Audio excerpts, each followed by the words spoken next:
Subscribe कीजिए हमारे channel को और बेल आइकॉन को दबाइए हमारी लेटेस्ट वीडियो सबसे पहले देखने के लिए। नमस्कार साथियों, दिशा कंपटीशन क्लासेस की यूट्यूब क्लास में आप सभी का स्वागत है। मैं नितिन आज आप सभी को विज्ञान की क्लास में आप सभी को प्रकाशिकी यानी ऑप्टिक्स के विषय में आगे की क्लास शुरू कर रहा हूँ। जैसा कि आपको पता, पिछली क्लास में मैंने आप सभी को प्रकाश के गुण के बारे में बताया था और इस क्लास में मैं आप सभी को प्रकाश के गुणों के बारे में बताऊंगा। तो देखिए दोस्तों, प्रकाश के गुणों की अगर बात की जाए तो प्रकाश अदृश्य होता है, मतलब प्रकाश स्वयं दिखाई नहीं पड़ता है परंतु वस्तुओं को देखने में सहायता करता है।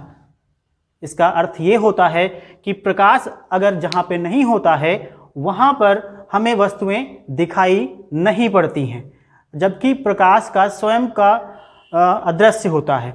फिर दूसरा है कि प्रकाश सामान्य तौर पर सीधी रेखा में गमन करता है यानी चलता है, परंतु कुछ कंडीशंस में प्रकाश अपने पथ से विचलित भी होता है, तो उसको हम लोग वो भी देखेंगे।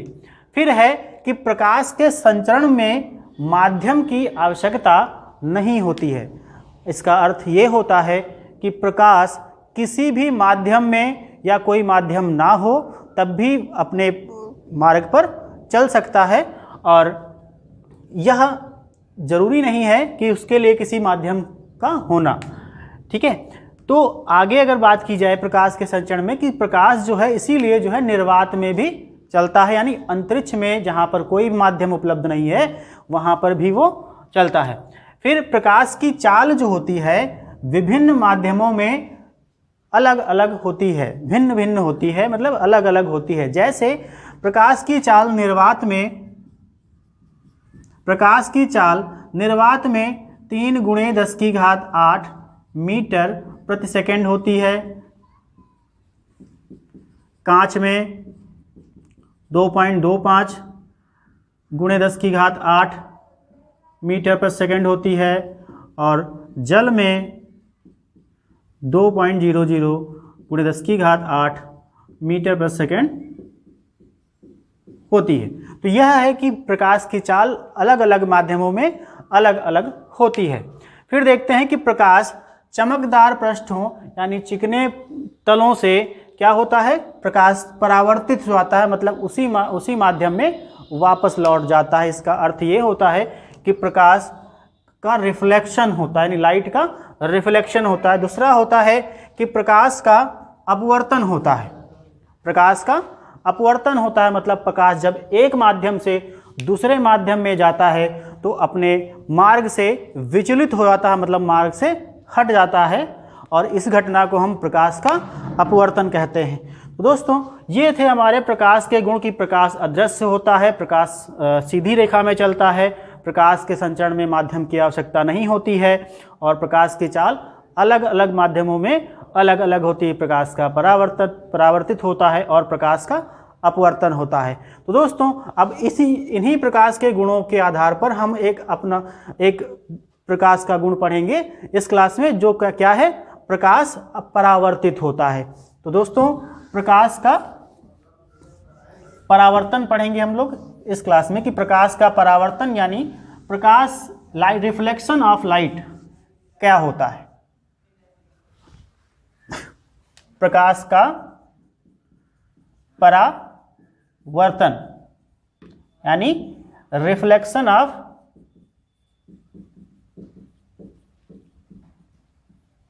लाइट। तो दोस्तों इसका अर्थ हुआ कि प्रकाश जब किसी चिकने पृष्ठ यानी चिकनी सतह पर गिरता आके है तो वह उसी माध्यम में वापस लौट जाता है और इसे हम प्रकाश का परावर्तन कहते हैं। अगर इसको सिंपल भाषा में समझा जाए तो प्रकाश जब किसी चिकनी या चमकदार सतह से टकराता है तो हमें एक दिखाई पड़ता है कि वापस लाइट हमें रिफ्लेक्ट होती हुई मालूम पड़ती है, तो इसे हम क्या कहते हैं, प्रकाश का परावर्तन कहते हैं। तो इसको समझने के लिए सब हम लोग सबसे पहले एक छोटे से चित्र की सहायता लेंगे। जैसे यह कोई चिकना पृष्ठ है, या कह लें चिकनी या चमकीली सतह है, जिसे हम लोग क्या बोलते हैं, परावर्तक पृष्ठ, परावर्तक पृष्ठ कहते हैं। और इस पर किसी बिंदु पर एक कोई प्रकाश की किरण गिरती आके है और फिर यह इसी माध्यम में यहाँ से वापस लौट जाती है। तो यह जो गिरने वाली किरण है इसे हम बोलेंगे आपतित किरण, आपतित किरण। और जो यह किरण वापस उसी माध्यम में लौट जाती है इसे हम लोग क्या कहेंगे, परावर्तित किरण, परावर्तित किरण। और इस बिंदु पर हम इस सतह से 90 डिग्री यानी समकोण बनाते हुए एक रेखा, आभासी रेखा खींचेंगे, जिसे हम लोग क्या कहते हैं, समकोण बनाती हुई रेखा होगी, इसे हम लोग क्या कहेंगे, अभिलंब कहेंगे। और इन दो अभिलंब और आपतित किरण के बीच का कोण, जैसे हम लोग आई से लिखते हैं, इसे कहेंगे आपतन कोण। और जो इनके बीच का कोण होगा अभिलंब और परावर्तित किरण के बीच का कोण, इसे हम लोग कहेंगे अपवर्तन कोण यानी आर। इसको हम लोग आर से लिखेंगे।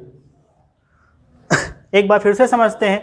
जब कोई प्रकाश की किरण किसी चिकने या चमकदार या परावर्तक पृष्ठ से टकराती है तो उसी माध्यम में वह वापस लौट जाती है, और यह घटना प्रकाश का परावर्तन कहलाती है। अब हम लोग देखेंगे कि प्रकाश के परावर्तन के नियम क्या हैं। प्रकाश के परावर्तन के नियम, प्रकाश के परावर्तन के नियम। तो दोस्तों पहला नियम यह है कि आपतन कोण, आपतन कोण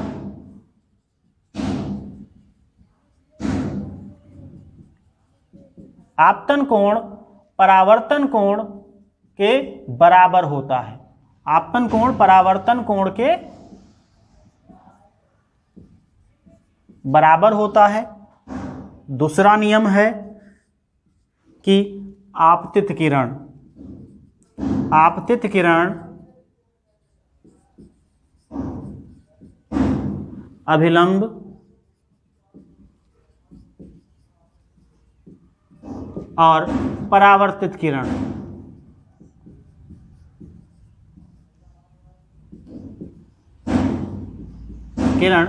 तीनों एक ही तल में होते हैं, तीनों एक ही तल में होते हैं। इसका अर्थ ये हुआ कि अगर हम इस घटना को कागज पर ड्रॉ करना चाहें, खींचना चाहें, तो हम आसानी से खींच सकते हैं। तो ये हमारा प्रकाश के परावर्तन का हुआ। अब इस घटना से जुड़े हुए कुछ देखेंगे। तो यह घटना किन किन चीज़ों में घटित होती है। तो किसी आपने देखा होगा, कोई सीढ़ी देखी होगी और किसी चमकदार परत से टकरा के वापस दर्पण देखे होंगे। तो हम लोग अब सब लोग क्या पढ़ेंगे, दर्पण के बारे में पढ़ेंगे। आप इसका जो है स्क्रीनशॉट या देख के लिख सकते हैं।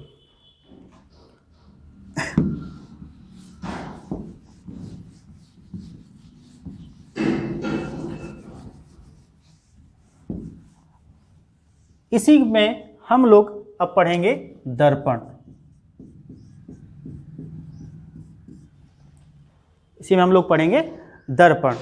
वह वस्तु जिसके परावर्तक पृष्ठ से प्रकाश जो है परावर्तित हो जाता है उसे हम दर्पण कहते हैं, या उस किरण की प्रतिकृति प्राप्त होती है, या कह लें किसी वस्तु, जो वस्तु है कोई ऐसी वस्तु जिससे प्रकाश की किसी किरण का परावर्तन हो जाता है उसे हम दर्पण कहते हैं। और दर्पण दो प्रकार के होते हैं। पहला दर्पण होता है समतल दर्पण और दूसरे होते हैं गोलीय दर्पण। गोलीय दर्पण, समतल दर्पण जो होते हैं वह इनकी सतह समतल होती है, इसीलिए इन्हें हम समतल दर्पण कहते हैं। और जो गोलीय दर्पण होते हैं इनकी सतह थोड़ा वक्रीय यानी गोलीय होती है, गोल होती है, थोड़ा झुकी हुई होती है, इसलिए इन्हें गोलीय दर्पण कहा जाता है। अब हम लोग बात करेंगे समतल दर्पण के बारे में। तो समतल दर्पण के विषय में अगर बात की जाए, समतल दर्पण क्या होते हैं? प्लेन मिरर इनको बोलते हैं। समतल दर्पण जो होते हैं इनकी अगर गुणों की बात की जाए, इनकी प्रॉपर्टीज़ की बात की जाए, तो सबसे पहला होता है कि इनसे जो प्रतिबिंब प्राप्त होता है वह आभासी और सीधा होता है। प्रतिबिंब जो इनसे प्राप्त होता है वह आभासी और सीधा होता है, तथा इनमें वह जो वस्तुओं का आकार दिखाई पड़ता है वह वस्तुओं के बराबर दिखाई पड़ता है। इसका अर्थ ये होता है कि अगर हम किसी समतल दर्पण में किसी वस्तु की आकृति देखना चाहें या प्रतिबिंब देखना चाहें तो प्रतिबिंब का जो आकार उसके अंदर बनेगा वह दर्पण के सामने जो वस्तु रखी हुई है उसके आकार के बराबर होगा। दूसरा गुण ये होता है कि दर्पण के में जो प्रतिबिंब बनता है वह दर्पण से उतनी ही दूरी पर बनता है जितना दर्पण के सामने वस्तु रखी होती है। इसको अगर सामान्य भाषा में समझें तो अगर हम किसी दर्पण के सामने खड़े होते हैं तो दर्पण में हम उतनी ही दूरी अंदर की तरफ दिखाई पड़ेंगे जिसमें हमें हमारा प्रतिबिंब दर्पण में उतनी ही दूरी पर अंदर की तरफ दिखाई पड़ेगा। ठीक है, तो अगर इसको हम लोग समझें तो कभी कभी प्रश्न आता है परीक्षाओं में कि दर्पण में बने किसी समतल दर्पण में बने प्रतिबिंब और वस्तु के बीच में कितनी दूरी होती है, तो दर्पण से वस्तु की दूरी का 2 गुना होती है। दुगुना मतलब बराबर दूरी पर बनता है। इसको इस तरह समझें कि ये बीच में कोई दर्पण है और इधर कोई ये वस्तु रखी है और इसका जो प्रतिबिंब बनेगा यहाँ से अगर x दूरी है तो इसके आगे यहाँ पे जो प्रतिबिंब बनेगा इस वस्तु का वो कितना बनेगा, ये भी अंदर की तरफ जो है x दूरी पर ही बनेगा। ये दर्पण है, समतल दर्पण है। ठीक है, फिर दूसरा एक गुण आता है इनके गति को लेकर के कि अगर हम दर्पण के या कोई वस्तु दर्पण के सापेक्ष किसी गति से गतिमान है या v गति से गतिमान है या इस दर्पण के सापेक्ष यह वस्तु जो है v गति से गतिमान है तो दर्पण का जो प्रतिबिंब होगा, प्रतिबिंब जो होगा यह वस्तु के सापेक्ष दर्पण के सापेक्ष दोगुनी चाल से गतिमान होगा। इसकी चाल कितनी होगी, 2v होगी। जैसा कि अगर देखें कि हम अगर इसको समझे सामान्य भाषा में तो क्या होगा कि अगर हम दर्पण के सामने आते जाते हैं तो अगर हमारा प्रतिबिंब हम अगर 5 मीटर पर सेकंड की चाल से चल रहे हैं तो दर्पण के जो अंदर प्रतिबिंब होगा वह 10 मीटर पर सेकंड की चाल से गति करेगा। फिर अगर इनमें हम दर्पण में बनने वाले प्रतिबिंबों की संख्या के विषय में, ये भी प्रश्न एक आता है परीक्षाओं में कि दर्पण में जो प्रतिबिंब बनते हैं समतल दर्पण में उनकी संख्या के संबंध में उनकी संख्या को बताना कि उनकी संख्या कितनी होगी, कितने प्रतिबिंब बनेंगे। तो देखिएगा इसके लिए फार्मूला चलता है कि अगर हम 360 डिग्री के कोण को दो दर्पणों के बीच में जो कोण बनता है, जैसे कोई 2 दर्पण रखें, दर्पण M1 और इनके बीच में M2, ये कोई कोण बन रहा है इनके बीच में थीटा कोण बन रहा है। तो अगर हम इनको देखें तो अगर हम इस 360 को थीटा से भाग करेंगे तो यह हमें प्रतिबिंब की अगर इसका मान विषम आता है, 360 बटे थीटा का मान विषम आता है तो प्रतिबिंबों की संख्या जो होगी दर्पण में वह विषम संख्या जो प्राप्त होगी वही हो जाएगी। इसको हम इस तरह से समझ सकते हैं कि अगर इनके बीच थीटा का मान कितना हो जाए, 120 डिग्री हो जाए, 2 दर्पण एक दूसरे से 120 डिग्री के कोण पर रखे हुए हैं तो प्रतिबिंबों की संख्या कितनी होगी, 360 बटे 120 भाग करेंगे कितना आएगा, 3 आएगा। तो अगर दो दर्पणों को 120 डिग्री के कोण पर रखा जाता है तो उनके बीच में प्रतिबिंबों की संख्या कितनी होगी? 3 बनेगी। इसी तरह अगर दूसरा देखते हैं, अगर ये 360 बटे थीटा इसका मान सम आता है तो इसमें से एक हम घटा के जो भी मान हमें प्राप्त होगा वह मान क्या कहलाएगा? वह मान प्रतिबिंबों में दर्पण में प्रतिबिंबों की संख्या के बराबर होगा। जैसे कि अगर थीटा का मान 90 डिग्री है अर्थात दो दर्पण एक दूसरे से समकोण पर रखे हुए हैं तो उनके बीच के प्रतिबिंबों की संख्या कितनी होगी? 360 बटे 90 से भाग करेंगे, 90 से भाग करने पे मिलेगा हमें 9 चौक 36 4 और माइनस कर देंगे 1, यानी प्रतिबिंबों की संख्या कितनी हो जाएगी? 3। प्रतिबिंबों की संख्या कितनी होगी? 3। अगर कोई समकोण पर रखा गया है, दो दर्पण समकोण पर रखे गए हैं तब। फिर आता है कि अगर दो दर्पण एक दूसरे से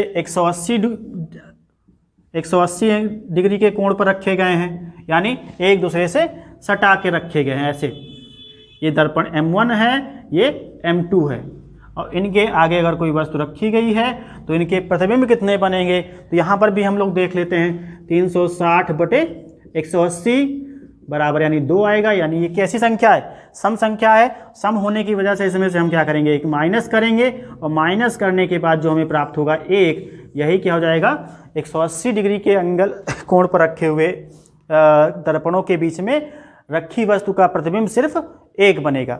इसी तरह अगर हम लोग बात करें, अगर दो दर्पण एक दूसरे के समानांतर रखे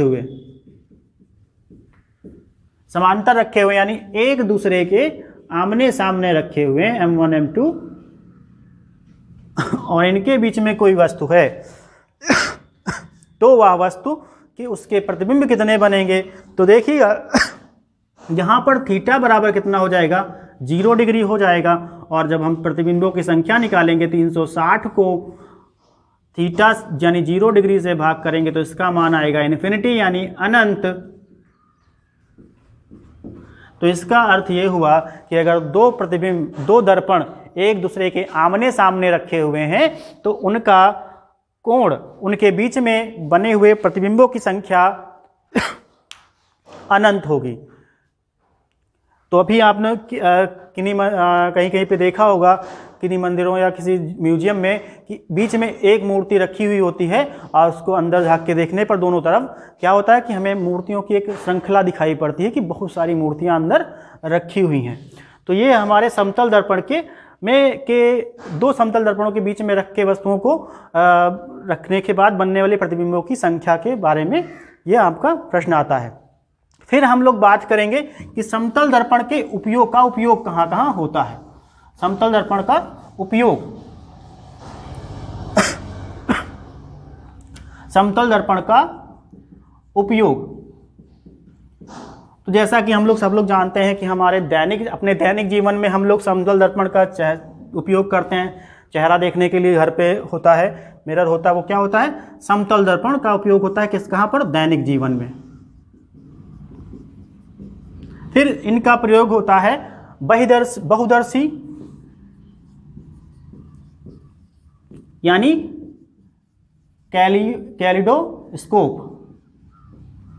स्कोप में इनके प्रतिबिंब प्राप्त देखने के लिए प्रयोग होता है। तीसरा होता है कि परिदर्शी यानी पेरिस्कोप में इनका प्रयोग वस्तुओं को देखने के लिए किया जाता है। पेरिस्कोप का उपयोग आप लोग जान ले कहाँ पे होता है। इसका उपयोग जो है सैनिक लोग बंकर से बाहर देखने के लिए प्रयोग करते हैं और साथ ही साथ पनडुब्बी जो होती हैं जो पनडुब्बियां होती हैं वह जो है उनके अंदर से जल की सतह के बाहर देखने के लिए इसका प्रयोग किया जाता है। तो दोस्तों यह रहा आपका प्रकाश के परावर्तन और समतल दर्पण से जुड़ा हुआ जो हमारा ये वीडियो। इसमें हमने आपको समतल दर्पण के और परावर्तन के विषय में बताया, और आगे की क्लास में हम आप सभी को गोलीय दर्पण के विषय में बताएंगे, जो क्लास आपकी अगली क्लास होगी।